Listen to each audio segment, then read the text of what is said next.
With John Celestin, and as we revisit our Star Watch, it was a rough first half for Bearcat star Deontay Vaughn. Yeah, he didn't really get involved as much, not making a lot of jumpers. Has to take the ball to the basket, 2 for 7, but we're going to see if he can turn it around in the second half. Coming off a 34-point effort against UConn. This is Lang shooting over Williamson, knocking down the jumper. That's a 2. Well, Lang not having a tough time right there. He can make tough shots. I mean, he gets you down in that triple threat position and he just rises up. 8-point Pirates lead is their biggest of the afternoon. They fell behind 9-0 early. They also trailed 22-14. They didn't take their first lead of the afternoon until 7 minutes remain in the first half. Here's Williamson, who was 3 for 3 from the floor in the first half, and a silly holding foul on the perimeter is called on Lang. That will be number 1 on Bryant. First on the Pirates here this half. Little extra action down there with Lang and Williamson right there. So Jamal Warren will inbound baseline. Cincinnati had lost 14 straight road games before beating Louisville on New Year's Day on the road. And that is the only Big East road win so far under Mick Cronin's tenure in his second year, after taking over for Andy Kennedy. Williamson inside, and he will draw the foul on Nutter, his first and 2 on the Pirates this half. And that's a tough foul right there by Nutter, because Williamson seemed to be losing the ball on the way up, so there was no chance of that shot going in, but now he's going to the free throw line for 2. There you see what the Bearcats have done and how they've struggled on the road under Mick Cronin. But he told me it's amazing what you can do when you have players. It's nice when you don't have to use football players and walk-ons anymore, because they had to do that to get through his first season. That's the name of the game, getting big-time basketball players. They make coaches look like geniuses. And they suffered a terrible loss before the season when Mike Williams, a transfer from Texas, tore his Achilles tendon, missed the entire year. In 2 years at Texas, played in 58 games, scored 146 points. But they'll have him for 2 more years. Starting next year, they've signed 2 recruits for next year, including Yancey Gates, a highly regarded 6'9" forward right from their backyard in Cincinnati. Harvey on the drive, didn't score in the first half. Shot clock's all the way down to 5. Hazel to Harvey. Tries to find something in the lane, and Hazel missed the shot. Not a good possession for the Pirates. And Cincinnati doing a great job defensively, like right there, being scrappy, playing to the end of the shot clock. Haritzonyuk with the jump hook. Rebound is pulled down by Lang. His 4th of the afternoon. And he gets the ball at the other end and will draw the contact. How did that not stay down? In and out right there for Lang. You can tell he's starting to get it going. He's starting to get that feeling. Let's see right here, they kick it back to him, and the lane just parted right there for him. I think you could have drove down that lane, Bob. Well, I wouldn't go that far. First foul on Haritzonyuk. You didn't see me trying to find this place today when I was driving. First foul in the second half as well on Cincinnati. 10 points for Lang. So he has been in double figures this year, John, 17 times in the Pirates' first 20 games. And he gets a lot of shots up. He's a guy who's coming out. He's trying to get 20 every night. Second in the conference in scoring, behind Luke Harangody. Harangody had a huge game in Notre Dame's win at Villanova yesterday. Nice move in the lane by Williamson. He's 4 for 4 from the floor. Williamson has it going today. Not a big-time scorer. He's averaging about 10 points a game, but he has it going.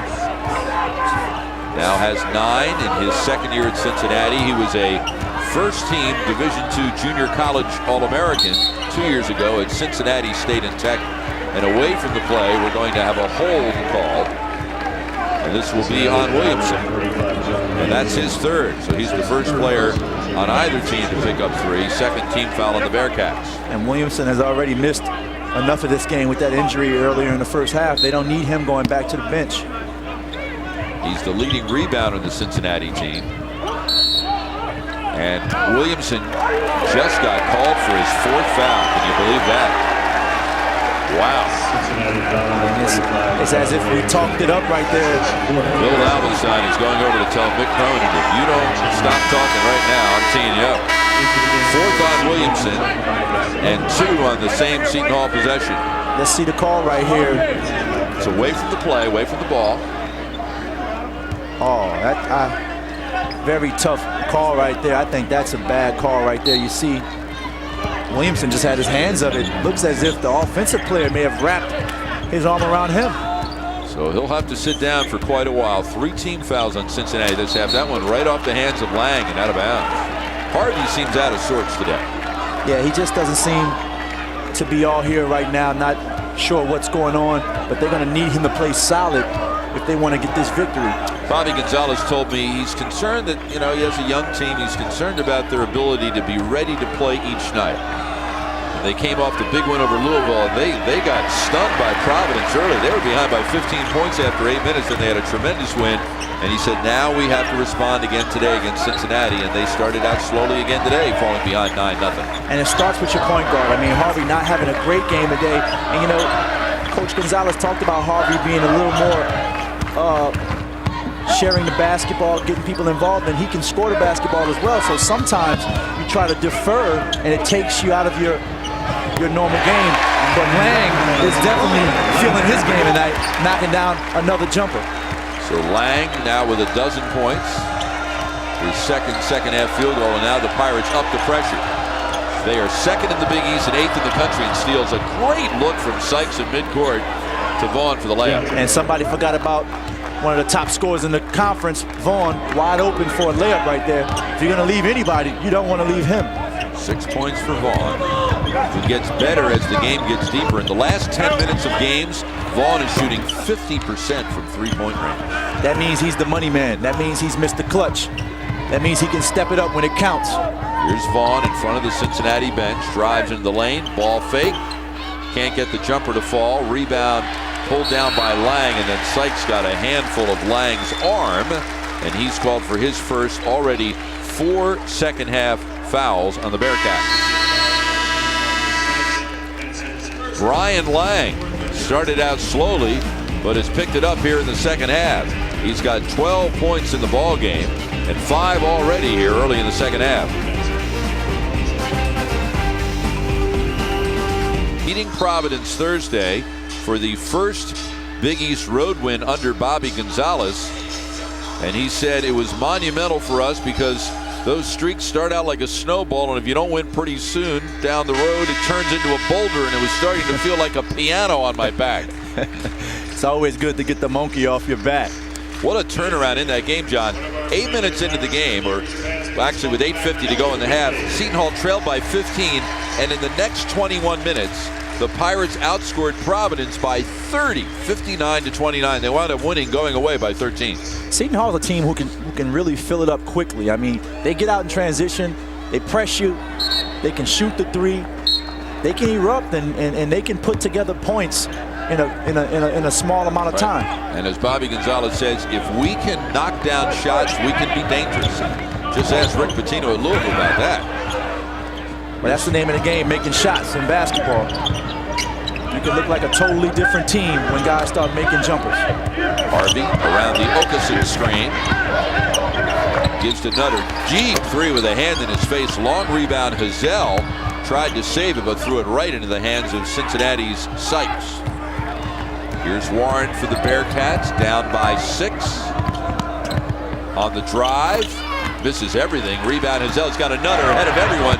Nutter somehow ran it down. The ball was overthrown. Gets it back to Hazel. Rebound Okasin. Go back up with it, big fella.